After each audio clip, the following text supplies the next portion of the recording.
What if Toji survived his intense fight against Gojo? Would his survival reshape the fate of our characters, or would Gojo still stand as an unstoppable force? Well, one thing's for sure, the state of Jujutsu Kaisen world would be altered forever. But before that, you need to find out how Toji even manages to escape a bloodlusted and awakened Gojo. You see, at the moment, while Gojo is floating in the air trying to conjure up his hollow technique, Purple, Toji gets a momentary chance to exploit this temporary opening and plot an escape. Toji knows the overwhelming difference of strength when facing a 6 eyes and limitless user up front. So, consequently, this time instead of taking the strike up front, he will use this instant to slip away. He will vanish into the shadows nearby and possibly escape before Gojo realizes his absence. Now that Toji has escaped the immediate threat, what do you think his plans will be for the future? Well, to start with, he will probably opt for a life in the shadows, knowing that Gojo and the other Jujutsu sorcerers won't be letting an opportunity slip away. He won't be taking on many spotlight missions. Instead, he'll be watching the events unfold from a distance, waiting for a chance to hopefully rejoin the action. The rest of the story will be mostly proceeding the same way, mainly because Toji had already done all the damage he could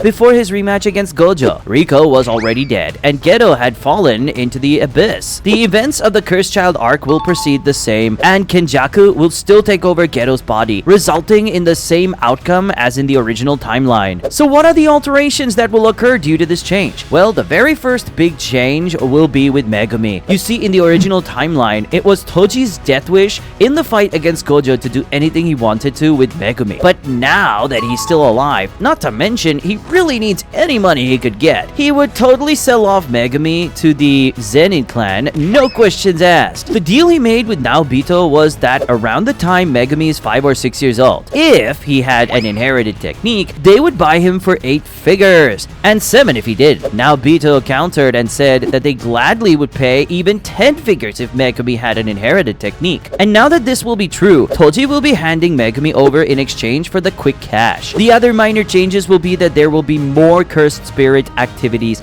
and Toji will possibly make appearances now and then to do some underground mission that will attract Gojo's attention, as he deems Toji responsible for what happened to Riko and his only best friend, Geto. Judging by this, it is safe to say that though most events of this arc will proceed the same way, the looming danger of Toji does add a layer of tension to Gojo and the other sorcerers. Now let's talk about the changes in the rest of the arcs. In the Cursed Child arc, the first change will start with Yuji's appearance and acceptance. Why is that? Well, mainly speaking, the biggest change in our story was Megumi being brought by the Zenin clan. And now that this is true, Yuji possibly won't get a chance to meet him yet, as Megumi won't have either joined Tokyo Jujutsu High, nor would he have been a full-fledged sorcerer at the time. It's safe to assume that Megumi, just like Mai, will be sent to the Kyoto Metropolitan Jujutsu High instead of Tokyo. This means that he won't get the mission to find Sukuna finger at all, and ultimately the original trio won't be formed. So what will happen to Yuji? Will he be executed after consuming the finger, or does some other fate await him? Primarily, it was Megumi who asked Gojo to save Yuji for him. However, do you think Gojo himself is cruel enough to execute Yuji like that? Well, I don't think so. Gojo will still find out if Yuji can handle Sukuna, and based on that assumption, he will again take Yuji under his care, and he will join the Tokyo High, just like he was supposed to. Most of the following main events will remain the same until the detention center case. This time, Yuji alone will be facing the special grade cursed spirit, while Nobara will again get separated from him and trapped by cursed spirits. Megumi won't be there to help Nobara escape like in the original timeline. Hence, she will lose her life in a separate encounter with the cursed spirits. Yuji will give control to Sukuna, and similar to the original timeline, Sukuna will take his heart out, ultimately killing Yuji in the process. Gojo will be devastated after learning about the demise of Nobara and Yuji. 2 of his newly scouted students just died on a mission because a special grade cursed spirit popped up in front of them, and no one knew about it beforehand. The pressure will build up on him, and he will be mad at the higher-ups even more, blaming them for sending his students on such a dangerous mission while the teacher was away. Following this event, Yuji again fights Sukuna for control of his soul, losing in the process and contracting a bidding vow with Sukuna. He will revive, sit up, and notice Nobara's cold dead body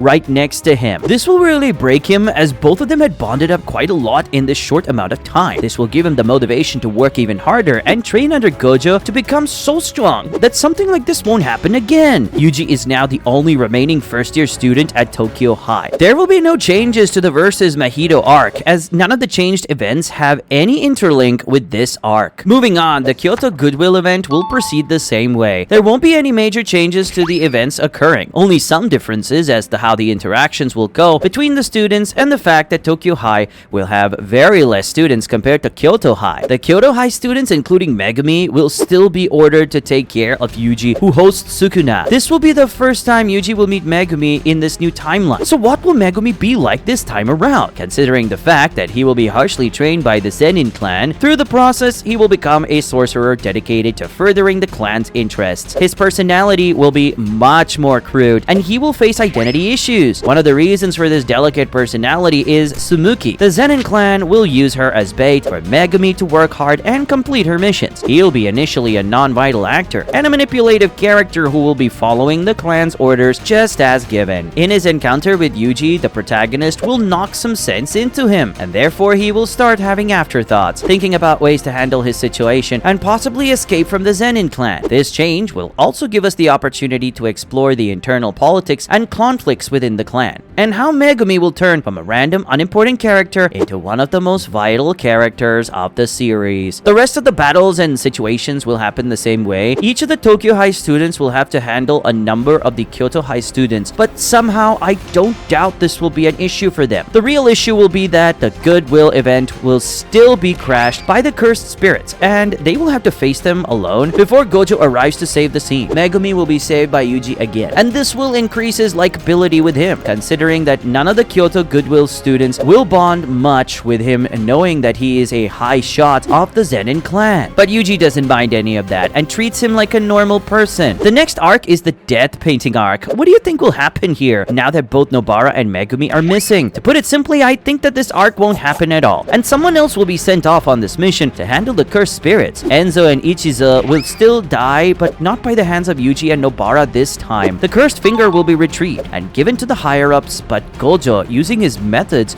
will retrieve it and feed it to Yuji. In the meantime, while this arc is ongoing, we'll get to explore the dynamics of Megumi, as well as how Yuji will train more effectively under Todo now. These couple of stretches before the Shibuya incident arc will be much needed, as Yuji and Megumi will have to develop themselves in order to progress further into the story. One major plot that will be underlying and difficult to notice in this timeline will be Sukuna's obsession with Megumi. To picture this, despite being fully aware of Megumi and his strengths, he will still be aware of his potential. After just meeting him once in the Goodwill event, he will show interest in him. But until this stage, the plot won't be touched as often as in the original timeline. Right, now the real arc begins, the Shibuya arc. How do you think all of the events will proceed from here on? I won't be going too deep into the details, as just discussing everything would take up half of the video. But let's talk about some major changes. The first thing is that Toji will make his appearance again in this arc. Toji, this time driven by a newfound sense of purpose, along with the threat of Kenjaku, will lead him to re-evaluate his choices. Recognizing the magnitude of the danger that Kenjaku is showing, he will decide to ally with the Jujutsu High sorcerers for the time being. The second thing will be that Megumi will finally make a decision for himself, where he'll use the Shibuya incident to leave the clan with Sumiki. He will probably transfer to Tokyo High under the influence and help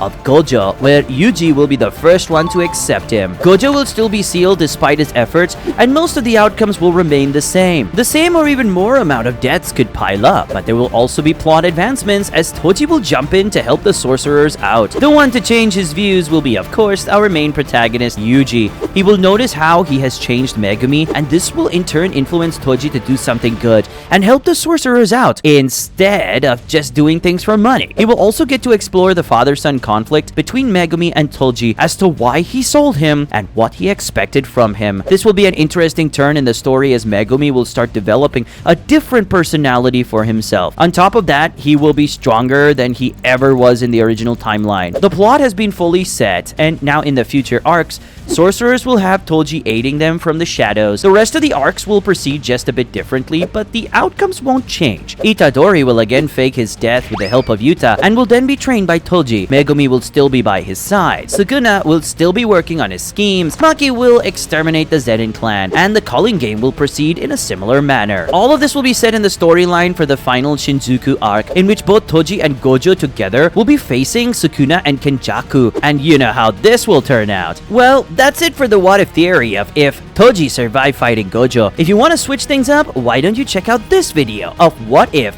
Muzan kidnapped Nezuko? What are you waiting for? Click it.